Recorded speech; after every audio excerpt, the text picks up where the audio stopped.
Baik, sebelum saya memulai, saya awali dengan salam panganjali umat, Om Swastiastu, selamat sore. Yang terhormat Bapak Wayan Mahardika Prasetya Wiratama, selaku dosen pembimbing mata kuliah rangkaian listrik, dan teman-teman yang saya banggakan. Di sini saya sebagai perwakilan kelompok 4 akan memandu jalannya presentasi pada sore ini. Yang mana tema yang kami dapatkan yaitu tentang rangkaian kopling magnetik.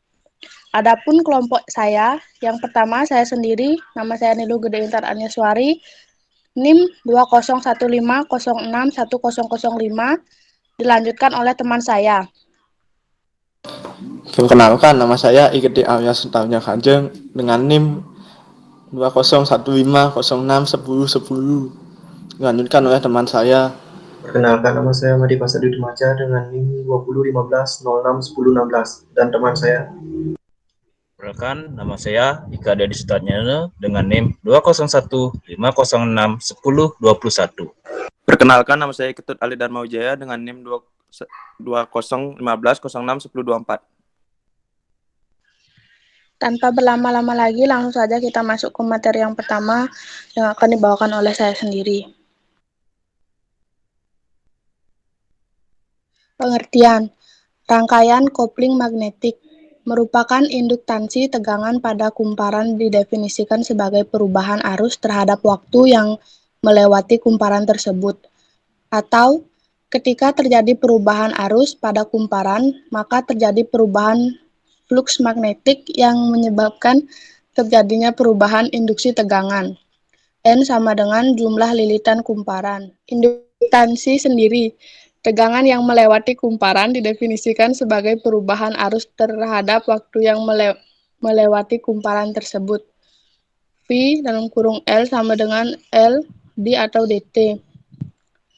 V dalam kurung L sama dengan N D atau DT dengan ND jumlah lilitan kumparan DT flux magnet, sehingga L D1 atau DT sama dengan N D per DT menjadi L ND atau DI, atau dapat didefinisikan ketika terjadi perubahan arus, maka terjadi perubahan flux magnetik di kumpar tersebut yang menyebabkan terjadinya perubahan induksi tegangan kumparan. Sekian materi dari saya, materi selanjutnya akan dilanjutkan oleh teman saya. Baik, di sini saya akan melanjutkan materinya, yaitu induksi bersama. Apabila dua kumparan saling berdekatan, maka sebuah arus tetap satu dalam sebuah kumparan akan menghasilkan sebuah flux magnetik yang mengitari kumparan lainnya dan menginduksi GGL pada kumparan tersebut. Menurut hukum Faraday, besar EGL E2 yang diinduksi ke kumparan tersebut berbanding lurus dengan laju perubahan flux yang melewatinya. Karena flux berbanding lurus dengan kumparan satu, maka E2 harus sebanding dengan laju perubahan arus pada kumparan satu. Induksi bersama mempunyai satuan Henry atau H. Untuk mengenang fisikawan asal Amerika Serikat Joseph Henry pada tahun 1797 sampai 1878. Pada situasi yang berbeda, jika perubahan arus kumparan 2 menginduksi GGL pada kumparan 1, maka konstanta pembanding akan bernilai sama, yaitu E1 sama dengan min M per delta I2 per delta T. Induktansi bersama diterapkan dalam transformator dengan maksimalkan hubungan antara kumparan primer dan sekunder, sehingga hampir seluruh garis flux melewati kedua kumparan tersebut. Contoh lainnya diterapkan pada beberapa jenis pemacu jantung untuk menjaga kestabilan aliran darah pada jantung pasien. Untuk materi selanjutnya dilanjutkan oleh teman saya. Baik, terima kasih atas kesempatannya. Jadi materi selanjutnya itu ada aturan tanda dot atau titik.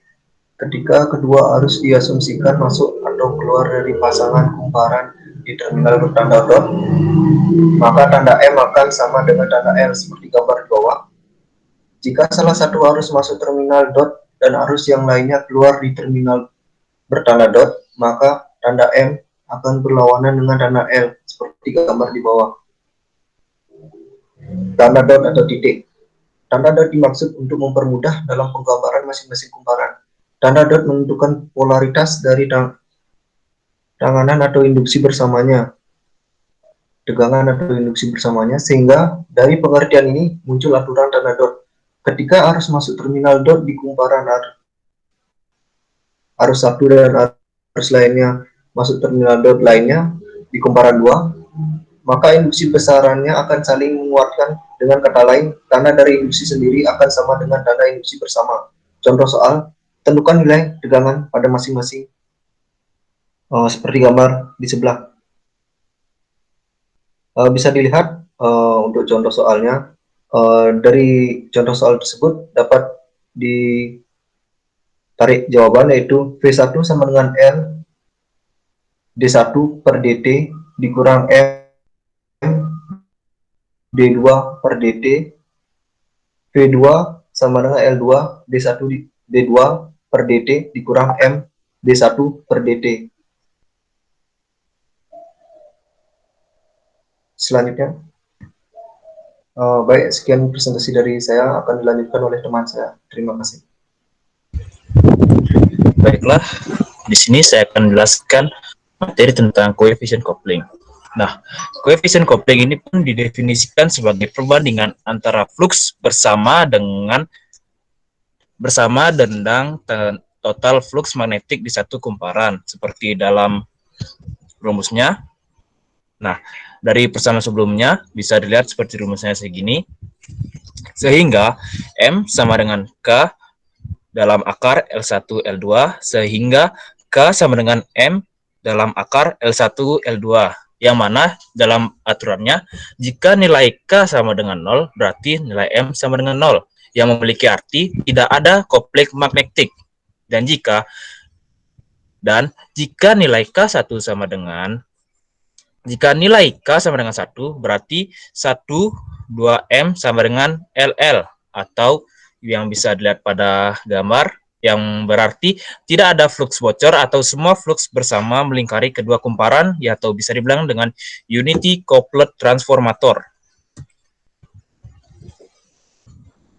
Nah, analisa rangkaian kopling magnetik, di mana suatu inti besi yang masing-masing bagian dililiti suatu kawat kumparan dikatakan sebagai suatu transformator atau disingkat trafo.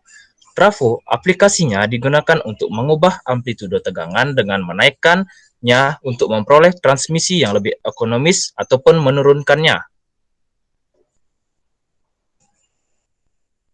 Baiklah, untuk materi berikutnya dipersilahkan.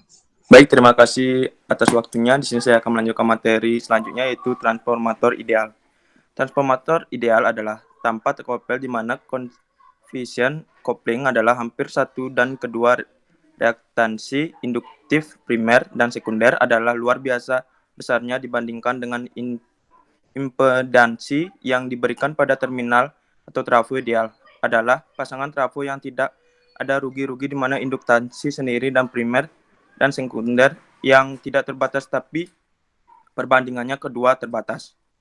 Perbandingan antara lilitan sekunder dan lilitan primer adalah efisiensi sama dengan jumlah lilitan 2 per jumlah lilitan pertama. E1. Next. Nah, kesimpulan dari materi yang kami bahas yaitu rangkaian kopling magnetik ini merupakan induktansi tegangan pada kumparan yang didefinisikan sebagai perubahan arus yang melewati kumparan tersebut. Induktansi tersebut diantaranya induktansi sendiri, yang dimana induktansi tersebut ditimbulkan akibat gaya gerak listrik di dalam kumparan dengan arus yang berubah terhadap waktu dalam kumparan yang sama. Kemudian, induktansi bersama terjadi bila dua indikator atau kumparan berada di dekat satu sama lain, maka akan menimbulkan flux magnetik oleh arus dengan satu kumparan pada kumparan lainnya. Induktansi ini diterapkan dalam sebuah transformator ideal dengan memaksimalkan hubungan antara kumparan primer dan sekunder sehingga garis flux tersebut yang melewati kedua sebuah kumparan. Nah, dan untuk analisa rangkaian kopling magnetik ini dapat dijelaskan bahwa suatu inti besi bila masing-masing bagiannya dililit suatu kawat kumparan, maka dikatakan sebagai suatu transformator atau disingkat dengan nama trafo, yang dalam pengaplikasiannya digunakan untuk mengubah amplitude tegangan dengan menaikkan untuk transmisi yang lebih ekonomis ataupun dengan menurunkannya. Baik, sekian dari kesimpulan yang saya berikan. Saya kembalikan kepada moderator. Terima kasih. Baik, sekian hasil presentasi dari kelompok kami. Kurang dan lebihnya, saya minta maaf yang sebesar-besarnya. Saya tutup dengan salam Prama Santi. Om Santi, Santi, Santi, Om.